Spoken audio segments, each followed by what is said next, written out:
안녕하세요. 미래를 설계하라 경제 잡학사전 진행의 김혜진입니다.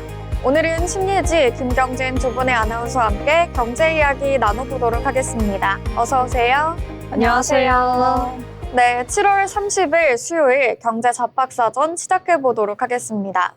미증시 살펴보시면요, 일부 기업들의 부진에도 중국과의 무역협상 기대를 반영하며 보합권으로 출발을 했는데요.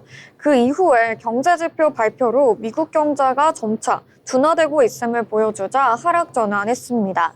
장중에 미중 협상의 결과가 발표되자 낙폭이 일부 축소되기는 했지만 대형 기술주 실적과 FOMC, 그리고 고용 보고서를 결과를 기다리며 뚜렷한 방향성을 보이기보다는 개별 종목에 집중하면서 하락 마감했습니다. 이어서 글로벌 경제 흐름도 짚어보도록 하겠습니다.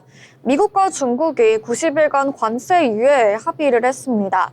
미국 재무장관은 세부 사항을 논의했지만 최종 결정은 트럼프 대통령에게 달려있다고 밝혔고요. 트럼프는 내일 브리핑을 듣고 결정을 내리겠다라고 언급을 했습니다. 이번 협상에서 중국도 꽤 솔직하고 심도 있는 대화가 오갔다고 전했는데요. 광범위한 논의에 더 열려있는 모습이었습니다. 다만 인도에 대해서는 20%에서 25%의 관세 부과를 예고하며 또 다른 무역 긴장을 시사했습니다.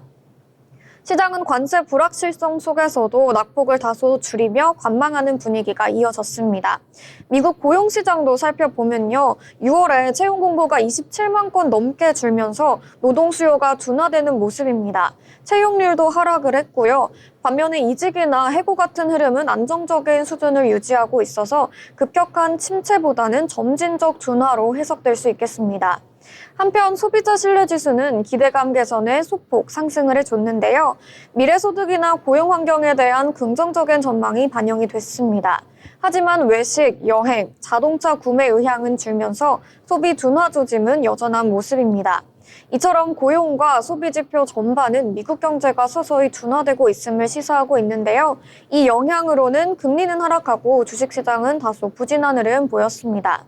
네, 이렇게 글로벌 경제 흐름 짚어봤고요. 이어서 좀 더 자세한 미증시 마감 상황 살펴보도록 하겠습니다. 예지 아나운서 전해주시죠. 네, 미증시 마감 시황 전해드립니다. 뉴욕 증시 3대 주가 지수가 동반 하락했습니다. 연준은 기준금리 결정과 주요 기업 실적 공개를 앞두고 투자자들이 숨고르기에 들어간 모습입니다. 미국과 중국은 관세 휴전 기간을 90일 연장하기로 잠정 합의했습니다. 다우존스는 전장보다 0.46% 내린 44,600선에 마감했습니다. S&P 지수는 전장보다 0.3% 떨어진 6,300선에 마쳤고 나스닥 종합지수는 0.38% 밀린 21,000선에 거래를 마쳤습니다. 다음으로 글로벌 이슈 짚어보겠습니다. 미국과 유럽연합의 무역 합의가 제약 업계에 최대 190억 달러의 추가 비용을 초래할 수 있다는 분석이 나왔습니다. 28일 로이터 통신은 미국과 EU 간 무역 합의에 따라 브랜드 의약품에 15%의 관세가 부과되며 이에 따라 제약업계에 130억에서 190억 달러의 비용이 발생할 수 있다고 애널리스트들이 전망했습니다. ING 소속 애널리스트들은 의약품 관세가 추가로 인하되지 않는다면 130억 달러의 비용이 발생하며 이는 일부 소비자 부담으로 이어질 수 있다고 밝혔습니다. 미국 상무부는 현재 수입 의약품과 관련된 국가 안보 영향 조사를 진행 중이며 이를 바탕으로 추가 관세를 부과할 가능성이 높습니다. EU 측은 전략 품목으로 일부 제네릭, 복제약 의약품만 무관세로 분류했다고 밝혔습니다. 하지만 미국 상무부의 조사 결과에 따라 관세 적용 대상이 변경될 수 있다는 관측 나오고 있습니다. 다음 소식, 인도가 중국을 제치고 올 2분기 미국의 스마트폰을 가장 많이 수출한 것으로 나타났다는 기사입니다. 미국과 중국이 관세 전쟁을 벌이는 가운데 애플 등 스마트폰 기업들의 미국 판매 제품에 대한 제조 공급망을 중국에서 인도로 빠르게 이동한 결과로 풀이됩니다. 28일 시장 조사업체에 따르면 2분기 미국으로 수입된 스마트폰 중 인도에서 조립된 제품 비중은 44%로 전년 동기 대비 3배 이상 늘었습니다. 전체 출하량 기준으로는 240% 급등했습니다. 반면 이 기간 중국산 스마트폰의 비중은 전년 동기 61%에서 25%로 급감했고 베트남에도 밀렸습니다. 미국은 현재 인도산 제품에 10%의 기본 관세를 적용하고 있으나 트럼프 대통령이 예고한 관세 발효 시점에는 관세율이 26%로 상향될 전망입니다. 다음 소식 미국과 중국에 관련된 뉴스입니다. 미국과 중국이 28일 스웨덴 스톡홀름에서 제3차 고위급 무역 협상을 열고 관세 유예 조치 일정을 논의했습니다. 2차 런던 회담에서는 미국이 반도체, 중국이 히토류에 대한 수출 통제를 완화하는 조치가 논의됐습니다. 이번 3차 협상에서는 관세 유예 조치 연장 논의와 함께 베센트 장관이 사전에 예고한 대로 미국이 중국의 제조업 과잉 생산 문제를 집중적으로 제기했을 가능성이 높습니다. 앞서 양국은 1차 제네바 회담에서 상호 간 초고율 관세를 115%포인트씩 인하해 미국은 30%, 중국은 10%의 관세율을 적용하기로 합의했습니다. 2차 런던 회담에서는 미국이 반도체, 중국이 히토류에 대한 수출 통제를 완화하는 조치가 논의됐습니다. 또한 농산물 교역과 중국계 동영상 공유 플랫폼인 틱톡의 미국 내 사업권 매각 문제 등이 폭넓게 논의됐을 가능성이 제기되고 있습니다. 도널드 트럼프 미국 대통령이 자국과 무역 협정을 체결하지 않은 국가에 15%에서 20% 수준의 일괄 관세를 부과하겠다고 28일 밝혔습니다. 트럼프 대통령은 지난 4월 초 모든 나라에 기본 관세 10%를 부과하고 여기에 국가별 무역 장벽 수준을 반영한 상호 관세를 발표한 뒤 각국과 협상을 진행 중입니다. 8월 1일 관세 유예 조치 만료를 앞두고 일본과 EU는 미국과 협상을 마무리 지었으며 두 나라 모두 15%의 관세를 적용받게 됐습니다. 이런 상황에서 이미 일본과 EU가 미국과의 협상에서 15% 관세를 받아들인 만큼 상대적으로 협상 속도가 더딘 한국, 아무리 추가적인 양보안을 내놓더라도 이보다 유리한 조건을 얻기는 사실상 어려울 것으로 전망됩니다. 오늘은 주요 기업들의 낙폭이 두드러진 하루였습니다. 히트맵 열어서 오늘 미증시 종목별 움직임 살펴보겠습니다. M7 기업들은 구글을 제외하고 소폭 하락세를 보였습니다. 일라이릴리는 노보노디스크 관련 우려와 비만 치료제 시장 둔화 가능성에 6% 가까이 밀렸습니다. 관광 섹터에서는 로얄 캐리비안 크루즈, 티커명 RCL이 급등 기대감을 충족시키지 못하며 차익 실현 매물이 나오면서 하락했습니다. UNH 역시 실적 부진에 17%대 하락하는 모습 보여줬습니다. 네, 그럼 이어서 M7 이슈 살펴보겠습니다. 먼저 애플 소식입니다. 애플이 중국에서 처음으로 직영 매장을 폐점합니다. 홍콩 사우스 차이나 모닝포스트에 따르면 중국 랴오닝성 다롄 백령성 지점이 다음 달 9일까지만 운영된다고 합니다. 중국 내 첫 폐점이라는 점에서 시장에 관심이 쏠리고 있는데요. SCMP는 화웨이, 샤오미 등 중국 토종 브랜드와의 경쟁 심화가 주요 원인이라고 분석하고 있습니다.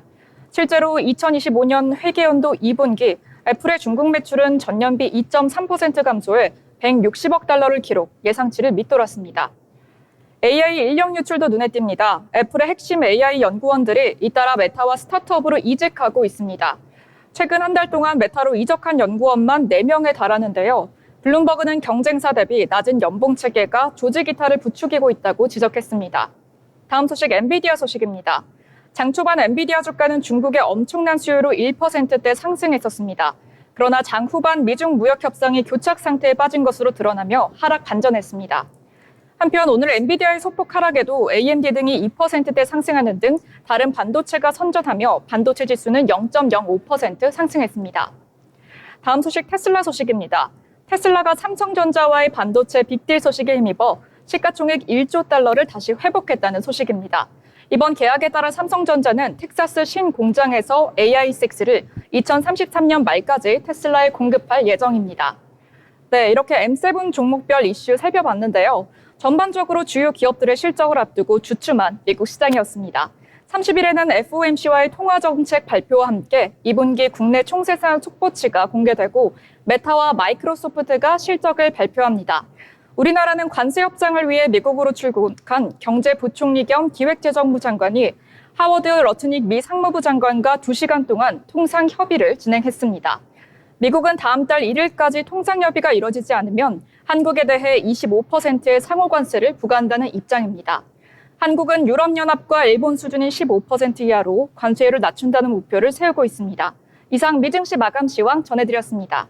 네, 미증시 마감 시황 살펴봤습니다. 뉴욕 증시는 경제지표 둔화에 일제히 하락 마감하는 흐름이 나타났고요. 이번 주에 빅테크 기술주들의 실적 발표가 있으니까요. 참고해보시면 좋겠습니다. 오늘 우리 국내 시장에 어떠한 흐름이 이어질지 저희와 함께 살펴보시면 좋겠습니다. 이어서 저희는 기업에 대해 알아보겠는데요. 경진 아나운서 전해주시죠. 네, 여러분 아직도 자동차를 단순한 이동수단으로만 생각하시나요? 하지만 이제는 자동차를 단순한 이동수단으로만 생각해서는 아니라 이제는 움직이는 스마트폰처럼 스스로 판단하고 사고를 예방하고 그리고 심지어 대화까지 나눌 수 있는 기술의 첨단 결정체입니다.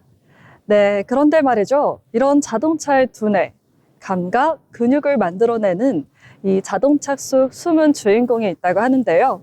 바로 오늘의 주인공 현대 모비스입니다. 현대 모비스는 1977년에 설립돼 현재 매출 59조 원의 규모의 글로벌 부품 전문 기업입니다. 전 세계 글로벌 6위 부품사로 평가받고 있고요. 3만 2천 명이 넘는 임직원이 함께 일하고 있습니다.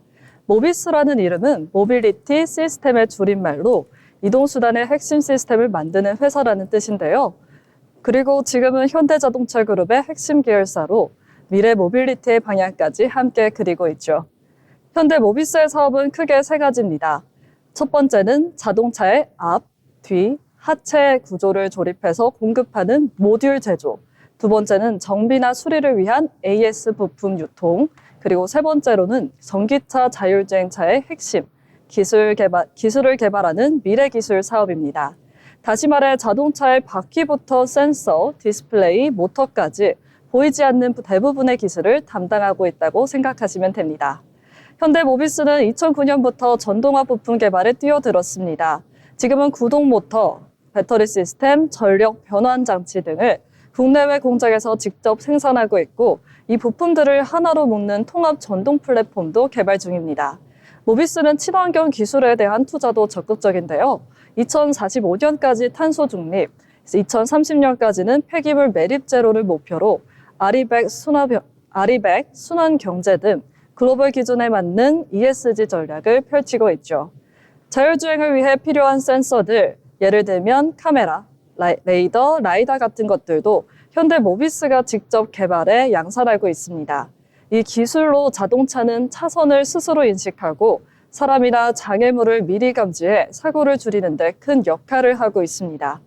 또한 운전자 모니터링, 자동 주차, 앞차와의 거리 유지 시스템 같은 첨단 기능들도 현대 모비스가 만든 솔루션 덕분입니다. 이제 자동차 내부도 디지털 공간이죠. 클러스터, 헤드업 디스플레이, 스마트 오디오, 투명 디스플레이까지 현대 모비스는 이 모든 걸 설계하고 통합하는 인포테인먼트 기술에도 강점을 가지고 있습니다. 최근엔 증강현실을 활용한 헤드업 디스플레이, 차량 내부를 감지하는 센서, 차량 클라우드 간 5G 통신 기술 등 차 안의 스마트 경험을 끊임없이 확장해 가고 있죠. 현대 모비스는 전 세계 44개 생산 거점, 5개 대륙의 연구소, 수만 개의 글로벌 부품 유통망을 운영하며 진정한 글로벌 티어1 부품사로 성장 중입니다. 또 다양한 글로벌 기업들과의 협업을 통해 AR 기반 디스플레이, 로보틱스 기술, 열화상 센서, 라이다 반도체 같은 미래차 핵심 기술을 빠르게 확보하고 있는데요. 이런 전략을 오픈 이노베이션이라고 합니다. 현대 모비스의 또 다른 강점은 바로 품질입니다. 충돌 안전 테스트부터 혹한기 주행, 실시간 AI 품질 분석까지 모든 제품이 철저한 검증을 거쳐 양산되고 있고요. 그리고 지속 가능한 모빌리티라는 비전을 실현하기 위해 친환경 기술, 안전한 일터, 협력사 ESG 경영, 청소년 공학교실, 장애아동 이동 지원 같은 사회 공헌 활동도 폭넓게 진행되고 있습니다. 네, 여러분 이렇게 자동차가 미래로 달려가는 지금 그 움직임 뒤에는 항상 현대 모비스가 있었습니다. 보이지 않지만 우리에게 꼭 필요한 기술이자 우리 일상 속에서 안전과 편리함을 책임지는 기업입니다. 지금까지 알아두면 쓸데있는 기업사전 현대 모비스입니다. 네, 현대 모비스 기업에 대해서 함께 알아봤습니다. 이어서 오늘 나온 이슈도 짚어봐야겠죠? 예지 아나운서 전해주시죠. 네, 오늘 신문에서 발췌한 기사를 전해드리는 뉴스 브리핑 시간입니다. 먼저 이재용 회장 출국 관련 기사입니다. 이재용 삼성전자 회장이 29일 미국 워싱턴으로 출국했습니다. 막판 총력전이 펼쳐지고 있는 한미 관세 협상에 힘을 보태기 위한 행보로 풀이됩니다.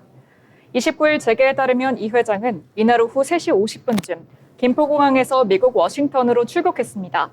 지난 17일 대법원 무죄 확정 판결 이후 12일 만에 첫 외부 일정인 건데요. 이 회장은 미국 상호관세 발효를 불과 사흘 앞두고 정부 협상단에 합류해 측면 지원에 나설 것으로 보입니다.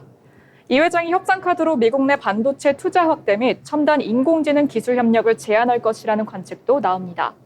삼성전자는 미국 텍사스주 오스틴에 총 370억 달러, 하나로 약 54조 원의 투자를 해서 대규모 파운드리 공장을 짓고 있습니다. 전날에는 테슬라와 22조 7천억 원대 규모의 차세대 AI 칩 공급 계약을 맺은 것으로 알려졌습니다. 다음 소식 소비 쿠폰 관련 뉴스입니다. 민생회복 소비 쿠폰 지급이 시작된 지 일주일이 지나면서 침체됐던 대다수 지역 골목 상권에선 모처럼 활기가 돌고 있습니다. 옷가게를 운영하는 최모 씨는 소비 쿠폰이 배포되고 나서 매출이 30% 정도 늘었다며 아직 신청 안 한 사람도 많아 앞으로 매출이 더 오를 것 같다고 예상했는데요. 대전 중구에 사는 30대 김모 씨, 쿠폰을 받은 김에 친구들이랑 돼지갈비를 사 먹었다며 평소 같으면 안 먹었을 텐데 공짜라고 생각하니 15만 원 알차게 쓰고 왔다고 답했습니다.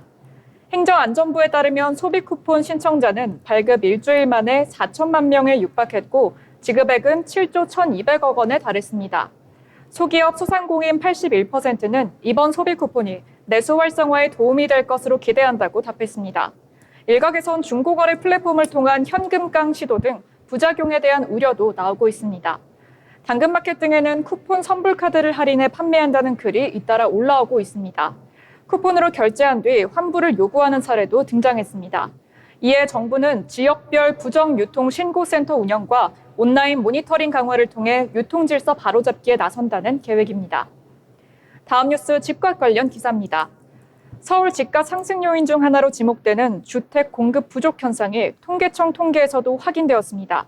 통계청에 따르면 지난해 11월 1일 기준 전국의 주택 수는 1,987만 3천호로 전년비 32만 6천호 늘었습니다. 지역별로 보면 전태주택의 46.7%는 수도권에 몰려 있었습니다. 서울이 전국에서 전년비 증가율이 가장 낮은 것으로 드러났습니다.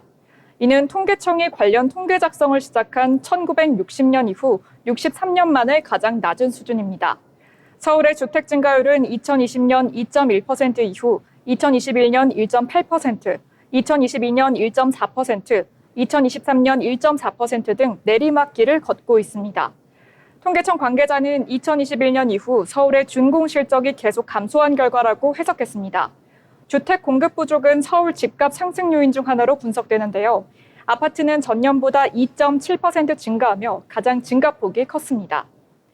다음 뉴스 기업들의 북극 진출 관련 기사입니다. 이재명 정부의 북극 항로 개척 공약이 본격 실행 수순에 들어갔습니다. 10여 년 전부터 추진과 중단을 반복해온 차세대 쇠빙 연구선 건조가 계약과 함께 곧 진행되고 자칭 북극 항로 개척 기금이 조성되는 등 해양수산부와 관련 기관들의 북극을 향한 쇄도가 시작된 것으로 평가됩니다.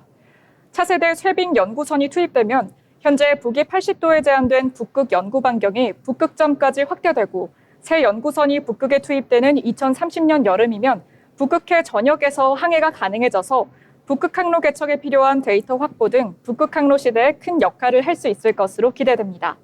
차세대 쇠빙 연구선은 새 정부가 들어서며 북극 항로 개척을 천명하면서 드디어 본 궤도에 오르게 됐습니다. 지금까지 뉴스 브리핑 전해드렸습니다. 네, 뉴스 브리핑 전해주셨습니다. 저희와 함께 다양한 이슈들 살펴보시면서 투자에 참고해보시면 좋겠습니다. 미래를 설계하라 경제 잡학사전에서 그 해답을 찾으실 수 있습니다. 아울러 본 방송에서 제공하는 정보는 투자 판단에 대한 조언일 뿐 해당 종목의 가치, 상승 또는 하락을 보장하지 않습니다.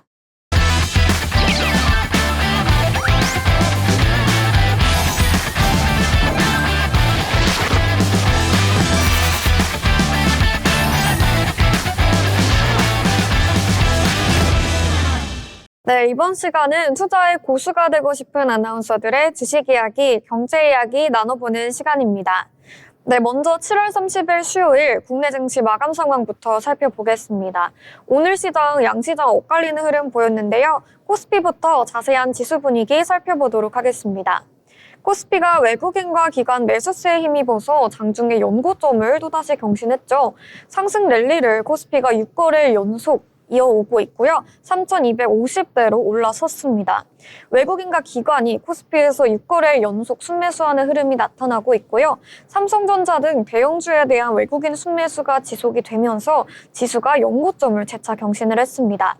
테슬라와의 23조 원 규모 반도체 위탁 생산 계약에 이어서 이재용 삼성전자 회장이 어제 워싱턴으로 출장길에 나서면서 투자 심리가 개선이 됐습니다. 0.74% 오르면서 거래를 마쳤습니다. 자세한 수급 상황도 살펴보겠습니다. 외국인과 기관이 순매수하는 모습이 나타났는데요. 외국인이 5,788억 원, 기관이 3,306억 원 물량을 담아줬습니다.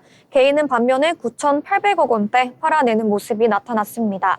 이어서 코스닥 살펴보도록 하겠습니다. 코스닥은 장중에 상승폭을 확대시켰으나 장 마감 전에 하락 전환하는 모습이 나타났습니다. 0.1% 내리면서 803포인트의 거래를 마쳤습니다. 자세한 수급 상황도 살펴보겠습니다. 외국인이 464억 원 담아내줬지만 지수의 상승을 이끌진 못했고요. 개인과 기관이 팔아내면서 지수의 하방 압력을 더했습니다. 개인이 82억 원 매도했고요. 기관이 156억 원 매도했습니다. 이어서 시가총액 상위 종목들의 흐름도 살펴보도록 하겠습니다. 네, 코스피부터 살펴보겠습니다. 전반적으로 코스피는 상승하는 모습이 나타나고 있는데요.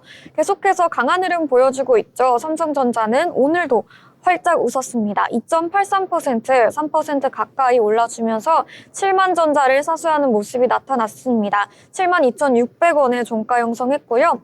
SK하이닉스도 강한 흐름 보여줬는데요. 0.38% 오르면서 26만 3,500원에 거래를 마쳤습니다. 네, 오늘 LG에너지솔루션도 소폭 올랐는데요. 0.26% 상승해줬습니다. 자동차주들도 강한 흐름 보여줬는데요. 현대차는 2.29% 상승했고요. 기아도 4%대 상승 보여줬습니다. 이어서 코스닥 시총 상위 종목도 살펴보겠습니다.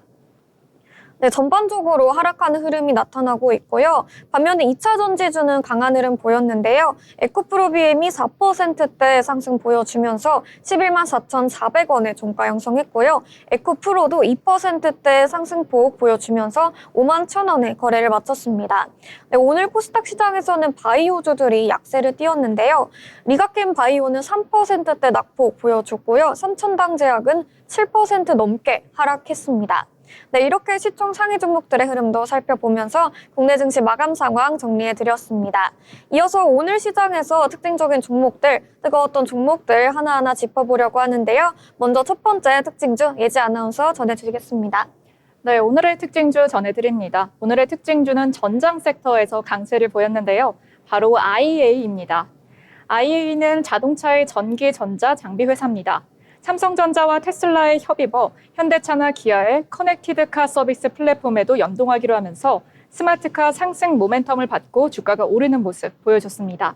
IEA는 전장용 반도체 전문 기업으로 현대기아차의 자동차용 지능형 배터리 센서 모듈과 HPM을 공급하고 있습니다. 더불어 중국 염성시, 장강시 정부와 각각 합작법인을 설립해 중국 전기차 시장에도 진출한 회사입니다.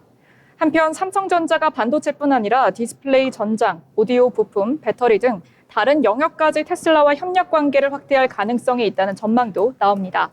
삼성전자는 스마트싱스를 현대차, 기아의 커넥티드 카 서비스 플랫폼에도 연동하기로 한 바가 있는데요. 향후 테슬라 차량과 연동한 서비스도 가능할 것으로 보입니다. IEA는 지난 1993년 반도체 개발, 설계 및 판매를 위해 설립돼 2000년 코스닥에 상장했습니다. 또한 2025년에는 IEA 클라우드를 신설할 예정입니다. 전기차 관련주들이 상승 흐름을 보이고 있습니다. 유일 에너테크도 장중 한때 9% 상승률을 기록했고 파트론과 아모텍 역시 상승세를 이어가고 있습니다. 이러한 흐름에 따라 IEA의 차트를 살펴보시겠습니다. 오늘 IEA 좋은 흐름으로 출발했습니다. 고가는 29.56% 상승한 모습 보여줬고요. 거래량도 늘어가는 모습 보여줬습니다. 5거래일 연속 하락세를 강한 매수세로 반등한 모습 보여줬습니다. 종가는 29.56% 상승분 그대로 챙겨가며 263원에 마감했습니다. 네, 오늘장 테마 중 가장 눈에 띄는 종목 중에 하나죠. 바로 IA입니다.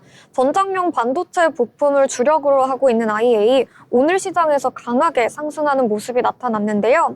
최근 다시 주목받고 있는 스마트카, 전기차 관련 이슈에 탄력을 받으면서 오늘장에서 높은 상승률을 기록했습니다. 최근 전기차 시장에서의 반도체 칩 수요 확대, 그리고 자율주행 기술에 대한 관심이 재점화되면서 관련 부품 공급사들이 순환매를 타고 강세 흐름 이어가고 있습니다.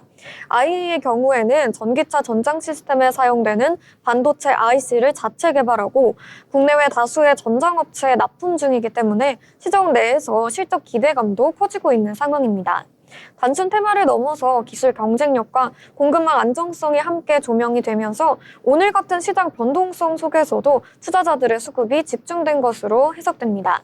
네, 이렇게 IA 관련해서 이야기 나눠봤고요. 이어서 다음 특징주로 넘어가 보도록 하겠습니다. 제가 준비한 특징주는 LG 에너지 솔루션인데요. 오늘장에서는 무려 6조 원 규모의 LFP 배터리 공급 계약을 체결했다는 소식에 배터리 관련 종목들이 일제히 들썩였습니다. LG 에너지 솔루션은 글로벌 완성차 업체와 3년간 LFP 배터리를 공급하는 계약을 체결했다고 공식 발표했는데요.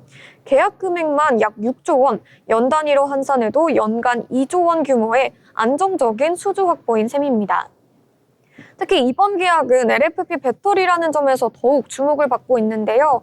그동안 LG 에너지 솔루션은 MCM 배터리 중심의 전략을 펼쳐왔었죠. 중저가 전기차 수요 증가에 대응해 LFP 라인업을 본격적으로 확대하는 모멘텀으로 해석이 됩니다.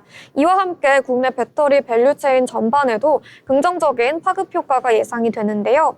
관련 소재 업체나 양극재 공급사들, 그리고 원재료 조달을 맡고 있는 일부 광물 기업까지 수혜 가능성이 확대가 되면서 오늘 장에서 동반 강세를 보였습니다. LG 에너지 솔루션의 이번 발표는요, 단순한 단기 수급 이슈를 넘어서서 글로벌 시장 점유율 확대를 예고하는 신호탄으로 시장에서는 해석하고 있습니다. 네, 이렇게 LG 에너지 솔루션 관련해서 특징주 이야기 전해드렸고요. 이어서 다음 특징주로 넘어가 보도록 하겠습니다. 예지 아나운서 전해주시죠. 네, 이번 특징주는 스마트폰 부품 관련주의 특징주입니다. 바로 해성 옵틱스입니다. 스마트폰 카메라 모듈 및 광학 렌즈 전문 기업인 해성 옵틱스의 주가가 급등하고 있습니다.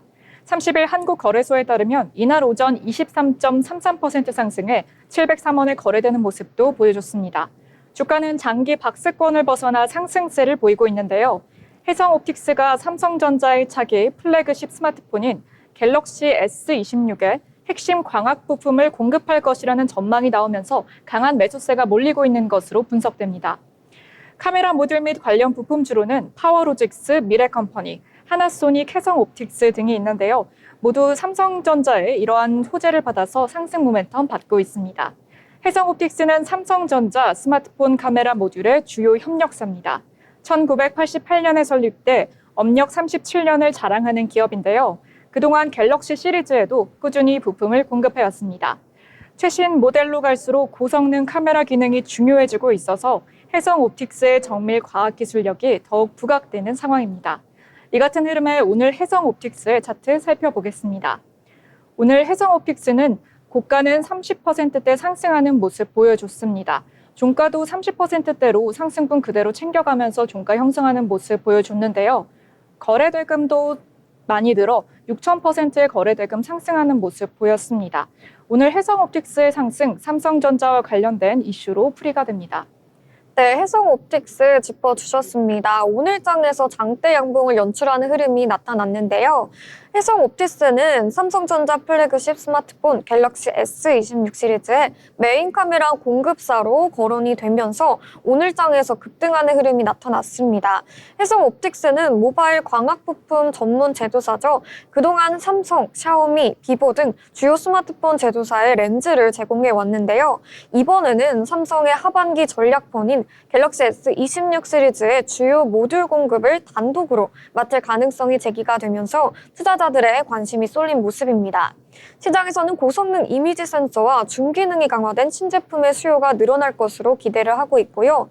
특히 플래그십 단가가 높은 만큼 수익성 개선에 직접적인 영향을 줄 수 있다는 분석도 나옵니다. 이에 따라 해성 옵틱스 주가는 오늘장에서 한때 상한가에 근접하는 강세를 기록했고요. 단기적인 수급 외에도 실적 개선 기대감이 중장기 주가 흐름에도 영향을 줄 수 있다는 전망이 나오고 있습니다. 네, 이렇게 해성 옵틱스 함께 이야기 나눠봤고요. 이어서 다음 특징주로 넘어가 보도록 하겠습니다. 다음은 조금 우려스러운 소식인데요. 러시아 캄차카 반도에서 규모 8.7의 초강진이 발생을 하면서 일본과 러시아 일부 지역에 쓰나미 경보가 발령이 됐습니다. 우리나라 역시 기상청이 동해안 지역을 중심으로 파고 상승에 대한 예의수시에 들어간 상황인데요. 지진과 쓰나미 관련 뉴스가 전해지자 오늘 장에서는 지진, 재난 관련 테마주들이 단기 수급을 타고 급등세를 보였습니다. 대표적으로 지진 감지 센서나 재난 방송 장비를 공급하는 업체들, 그리고 내진 설계, 방제 시스템 관련 기술 보유 기업들이 강한 반응을 보였고요. 특히 과거 동일본 대지진 당시 상승했던 종목들 위주로 매수세가 유입되는 흐름이 나타났습니다. 하지만 전문가들은 이번 이슈에 대해서 단기 수급성 자극에 따른 과열 가능성에 대해서도 경고를 하고 있는데요. 실제 국내 피해 가능성이 아직 확인되지 않은 만큼 지나친 추격 매수는 경계할 필요가 있다는 의견도 나오고 있습니다. 다만 중장기적으로는 기후변화, 자연재해 리스크의 증가에 따라 관련 기술과 산업의 중요성이 커지고 있다는 점에서 지속적인 관심은 유효하다는 시각도 있습니다. 이번 지진이 더 이상 피해 없이 진정되기를 바라는 한편 시장의 민감한 반응 역시 냉정하게 분석해 볼 필요가 있겠습니다. 네, 이렇게 지진 관련해서 특징주 이야기 나눠봤고요. 이어서 다음 특징주로 넘어가 보도록 하겠습니다. 예지 아나운서 전해주시죠. 네, 이번 특징주는 전기 전자 분야 섹터의 특징주입니다. 바로 삼성전기인데요. 삼성전기 주가가 장 초반 7% 넘게 오르는 모습도 보여줬습니다. 이는 삼성전자와 테슬라 간의 반도체 공급 계약에서 삼성전기가 수혜를 입을 것이란 증권가 전망이 영향을 준 것인데요. 삼성전자가 테슬라와 매준 22조 8천억 원 규모의 차세대 인공지능 AI 칩 A16 파운드리 공급 계약이 삼성전기에도 호재로 작용할 것이라는 분석이 이어지고 있습니다. 삼성전기는 현재 중국 BYD를 포함해 50개 이상의 고객사를 확보하고 있습니다. 이번 삼성전자, 테슬라 공급 계약으로 부품 공급 확대가 이어질 가능성이 제기되고 있는데요. 삼성전자 역시 같은 호재로 상승세 보이고 있습니다. 삼성전기의 핵심 제품은 MLCC, 적층 세라믹 캐패시터입니다. 이는 전기를 저장했다가 일정량씩 내보내는 댐과 같은 역할을 하는데요. 스마트폰과 PC, 가전제품, 자동차 등 거의 모든 전자기기에 필수적으로 사용되고 있어서 반도체의 쌀이라고 불리기도 합니다. 향후 수요 성장도 기대되는 제품인데요. 삼성전기는 삼성전자가 최대 주주로 지분율은 23.83%를 보유하고 있습니다. 이런 흐름 속에서 삼성전기의 차트 한번 보시겠습니다. 오늘 삼성전기 시가 13만 7,500원으로 출발해 장중한 때 13.63%의 상승분 보이며 15만 6,700원에 거래되는 모습도 보였습니다. 종가는 10.08% 상승한 15만 1,800원에 마무리되는 모습 보였는데요. 윗골이 살짝 달고 내려왔지만 여전히 큰 폭으로 상승한 모습 보여줬습니다. 네, 삼성전기에 대해서 함께 살펴봤습니다. 삼성전기는 오늘장 반도체주 중에서도 단연 돋보였던 종목인데요. 특히 테슬라의 자체 AI칩 개발 소식이 전해지면서 관련 수혜주로 삼성전기가 강하게 부각이 됐습니다. 테슬라는 자율주행 완성도를 높이기 위해 AI 연산용 반도체를 독자적으로 설계하고 있는데 이 칩에 필요한 부품이 삼성전기가 주요 공급사로 납품을 논의 중이라는 소식이 전해진 겁니다. 삼성전기는 그동안 고사양 MLCC 기술력과 HDI 기판 경쟁력을 인정받아 왔고요. 최근에는 애플, 테슬라, 메타 등 글로벌 빅테크향 납품 비중이 확대되고 있는 상황입니다. 오늘 시장에서는 이 같은 기대감이 반영되면서 삼성전기 주가가 강세를 보였습니다. 반도체 공급망 변화 속에서 고부가 부품의 중요성이 부각이 되면서 중장기적인 재평가 흐름도 기대해 볼 수 있다는 시점이라는 해석이 나오고 있습니다. 네, 이렇게 저희와 함께 다양한 특징주들 하나하나 짚어봤는데요. 함께 살펴보시면서 투자에 참고해 보시면 좋겠습니다. 이어서 저희는 인물에 대해 알아보는 시간 가져보도록 하겠습니다. 경진 아나운서 전해주시죠. 네, 다시 돌아온 오늘 이 시간, 오늘의 인물 로그 시간입니다. 오늘의 주인공은요, 계획하고 실천하고 반드시 이룬다라는 철학으로 전 세계 수많은 사람들에게 이 인생을 바꿔놓은 자기계발 전문가, 바로 브라이언 트레이시입니다. 브라이언 트레이시는 1944년 캐나다에서 태어났습니다. 집안은 부유한 환경은 아니었는데요. 그는 고등학교도 졸업하지 못한 채 어릴 적부터 자비를 하며 생계를 이어가야 했죠. 하지만 그는 절대 좌절하지 않았습니다. 오히려 자신만의 길을 찾아 세계 여행을 떠났고 그 여정 속에서 수많은 사람과 문화를 경험하며 삶의 지혜를 몸으로 익히게 됩니다. 캐나다로 돌아온 트레이시는 영업사원으로 사회에 첫 발을 디딥니다. 초반에는 매출이 거의 없을 정도로 어려움을 겪었지만 왜 나는 못 팔까라는 질문을 반복하며 성공한 영업사원들의 행동을 따라하기 시작했습니다. 그 결과 그는 빠르게 탑 세일즈가 되었고 곧바로 세일즈 매니저를 거쳐 부사장 자리까지 오르게 됩니다. 그때 그는 깨닫습니다. 방법만 알면 누구나 할 수 있다.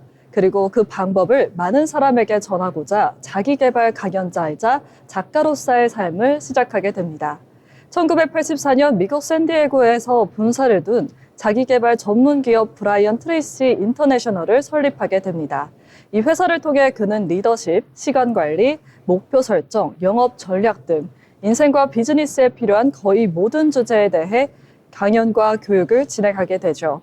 지금까지 전 세계 70여 개국, 500만 명 이상의 청중에게 직접 강연하고 그의 책은 무려 70권 이상 출간되면서 300개가 넘는 학습 프로그램도 제작했습니다. 이쯤 되면 브라이언 트레이시는 자기계발업계의 살아있는 전설이라고도 할 수 있겠죠. 그의 대표작 중 가장 유명한 책은 바로 Eat That Frog, 개구리를 먼저 먹어라입니다. 가장 하기 싫은 일을 해치워라 라는 메시지의 이 책의 메시지는 지금도 수많은 사람들의 책상 위를 지키고 있습니다. 또 No Excuses에서는 성공은 재능이 아니라 자기 훈련에서 나온다고 강조합니다. 그는 언제나 말합니다. 목표를 정하고 행동하고 계속 반복하면 반드시 달라질 수 있다. 트레이시의 철학은 특별하지 않았습니다. 오히려 당연한 것을 꾸준히 실천하게 만드는 힘이었죠. 2003년 그는 캘리포니아 주지사 보궐선거에 출마하며 정치에도 도전장을 내밀었지만 곧 준도 사퇴하고 아놀드 슈워제네거를 지지하며 발을 빼게 됩니다. 하지만 사회 참여는 계속됐습니다. 미국의 대표적인 보수 싱크탱크인 헤리티지 재단 이사로도 활동했고 미디어와 교육 플랫폼을 통해 꾸준히 삶의 주도권은 자기 자신에게 있다는 메시지를 전하고 있죠. 2025년 현재 트레이시는 80세를 앞두고 있음에도 여전히 활발하게 활동 중입니다. 브라이언 트레이시 유니버시티라는 온라인 플랫폼을 통해 전 세계 학습자들과 소통하고 있고 세미나, 웨비나, 오디오북 등 다양한 형식으로 자기계발 콘텐츠를 생산하고 있습니다. 그는 말합니다. 은퇴란 없다. 배움과 성장은 평생 지속되는 것이다. 오늘 소개해드린 브라이언 트레이시는 화려한 배경 없이도 생각과 습관을 바꾸면 인생도 바뀐다는 걸 직접 증명해낸 인물입니다. 브라이언 트레이시는 항상 당신은 할 수 있다고 믿는 순간 인생은 바뀐다라는 말을 하면서 사람들에게 용기를 북돋아주곤 했습니다. 다음 이 시간에도 또 한 명의 경제인을 소개해드리겠습니다. 지금까지 인물로그 브라이언 트레이시입니다. 네, 브라이언 트레이시에 대해서 함께 이야기 나눠봤습니다. 이어서 저희는 투자에 도움이 될 만한 리포트 알아보는 시간 가져볼까 하는데요. 이지 아나운서 전해주시죠. 네, 복잡한 리포트를 알기 쉽게 풀어드리는 투자 리포트 시간입니다. 오늘은 유한타증권의 미디어 엔터 담당 애널리스트가 작성한 3Q25 재상승을 위한 주가 조정 국면 리포트를 소개합니다. 이 리포트는 최근 K-팝 산업의 글로벌 확장세와 엔터테인먼트 4사의 실적 전망을 분석하며 향후 주가 흐름과 투자 포인트를 짚고 있습니다. 특히 블랙핑크, BTS, 스트레이키즈 등 메가 IP의 활동 재개와 한중 관계 개선이 업계 전반에 어떤 기회를 제공하는지 담고 있습니다. 올해 상반기 K-팝 산업 글로벌 음원 인지도와 투어 수익 덕분에 가파른 성장세를 보였습니다. 하지만 7월 들어 하이브, SM, YG, JYP 등의 주가가 각각 7%에서 19% 하락하며 조정 국면에 접어들었습니다. 밸류에이션 부담, 미국 관세 정책 둔감화, 신정부 정책 변화, 메가 IP 컴백 지연 등 복합 요인이 작용한 것으로 분석됩니다. 그럼에도 불구하고 엔터 기업들의 실적 성장 사이클은 여전히 유효하며 중장기 성장 기대감이 아주 높다고 평가됩니다. 특히 4분기부터 한알령 해제 기대감과 BTS 컴백 모멘텀이 재부각될 전망입니다. 이번 리포트는 이러한 단기 조정 이후에 재상승 가능성을 중점적으로 다루고 있습니다. 엔터 4사 합산 스포티파이 월 청취자 수는 2억 1,857만 명으로 전년 동기 대비 17% 증가하며 사상 최대치를 기록했습니다. 블랙핑크의 월 청취자 수는 2,756만 명으로 59% 이상 급증했고 미국 현지화 그룹 캣츠아이는 2,500만 명을 돌파해 탈아시아급 인지도를 확보했습니다. 트와이스 역시 K-팝 데몬 헌터스의 흥행 효과로 2천만 명을 넘어선 것으로 알려졌습니다. 하이브는 BTS와 세븐틴을 중심으로 앨범 1,000만 장 이상 판매를 기록했으며 2분기 영업이익은 680억 원으로 33% 이상 증가할 전망입니다. JYP는 스트레이키즈 투어 모객 106만 명, 앨범 210만 장 판매를 통해 2분기 영업이익이 419억 원으로 전년비 349% 급증할 것으로 보입니다.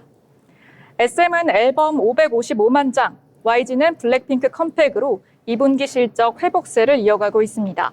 리포트는 글로벌 라이트 팬덤 확장세가 향후 1, 2년간 지속될 것으로 전망합니다. 특히 BTS 컴백과 대형 콘서트 투어가 연말 이후 주가 상승 모멘텀을 강화할 것으로 보이고 있습니다. 현재의 주가 조정, 단기적 매도세와 뉴스 공백 때문이지만 실질적 펀더멘털은 오히려 강화되고 있습니다. 글로벌 키워드 검색량 상승과 K-팝 데몬 헌터스의 흥행은 산업 전반의 브랜드 가치를 높이고 있습니다. 엔터 4사의 IP 경쟁력은 AI 가상 아이돌, 메타버스 공연 등 새로운 비즈니스 모델 확장으로 이어질 가능성이 큽니다.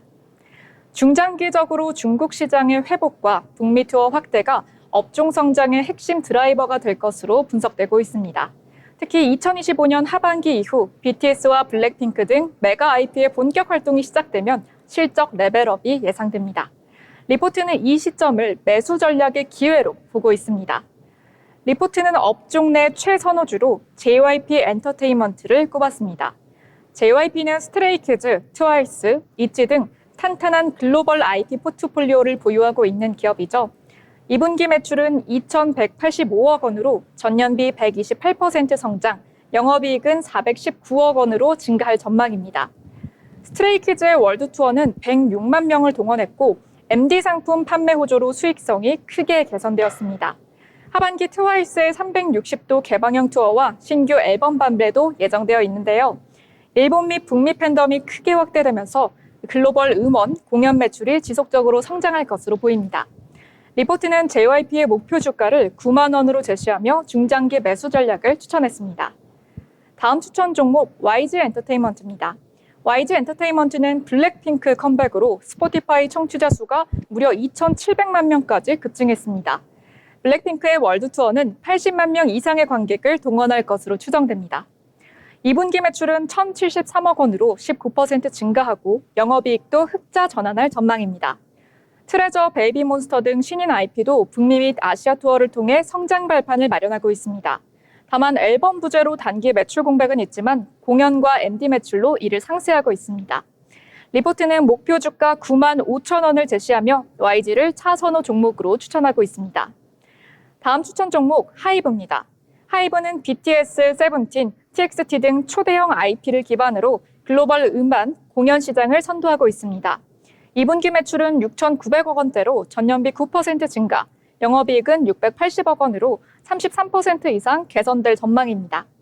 BTS J-Hope 월드 투어, TXT 투어 등으로 총 모객 88만 명을 기록했습니다. K-팝 데몬 헌터스의 흥행은 하이브 소속 아티스트들의 음원 스트리밍 수를 크게 끌어올렸습니다. 다만 현지화 그룹 런칭 비용 등의 일회성 비용이 단기 실적에 부담을 주고 있는데요. 리포트는 하이브 목표 주가 33만 원으로 제시하며 중장기 매수 전략을 권고하고 있습니다. 엔터 산업에 대해서 이야기를 나눠봤는데요. 정리하면 K-팝 산업은 단기 조정을 거치고 있으나 글로벌 팬덤 확장과 메가 IP 활동 재개로 성장성이 높습니다.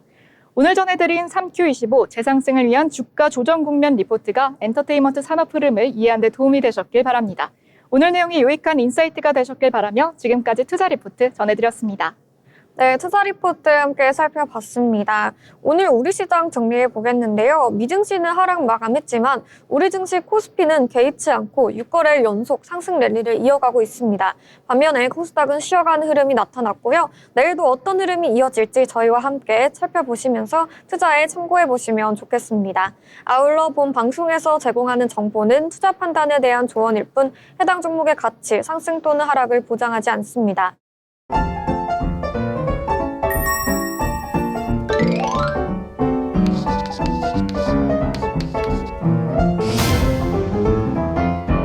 네, 오늘의 마지막 순서 오늘장 한 줄평 시간입니다. 한 분 한 분 오늘 시장에 대해서 이야기 나눠보겠는데요. 먼저 경진 아나운서 전해주시죠. 네, 오늘 우리장 엇갈린 모습 보여줬습니다. 그래도 코스피는 6일 연속 상승해주면서 3,250선에 안착하는 모습 보여줬는데요. 참 요즘 계속 이 관세 협상이 우리들의 관심의 요점입니다. 이제 이 관세 협상을 위해서 우리 기업 수장들이 이제 미국으로 갔는데요. 모든 분들 이 관세 협상 잘 마무리되고 우리 모두 날아오르길 바랍니다. 한 줄로 마무리하자면 관세 협상아 잘 마무리되라로 마무리하겠습니다. 네, 좋습니다. 관세 협상이 요즘 시장에서 가장 주목을 받고 있는 이슈이기 때문에 잘 정리해 주신 것 같습니다. 이어서 예지 아나운서 이야기도 들어보겠습니다. 네, 오늘 미증시는 조금 주춤한 하루였는데요. 그래도 국내 증시는 좋게 가졌습니다. 한편 이 와중에 중국이 딥시크보다 더 저렴한 챗봇을 내놓는다고 밝혔는데요. 저의 한 줄 평은 제발 좋은 실적 나오길이라고 마무리 짓고 싶습니다. 네, 좋습니다. 이번 주에 주요 빅테크 기업들의 실적 발표를 앞두고 있죠. 하나하나 실적 발표 체크해 보셔야겠습니다. 저는 코스피는 연고점을 경신하면서 질주하는 모습이 나타났기 때문에 코스피 계속해서 달려보자라고 정리해 보도록 하겠습니다. 네, 저희가 준비한 방송은 여기까지고요. 내일도 더 알찬 소식으로 찾아뵙도록 하겠습니다. 시청해주신 여러분 고맙습니다.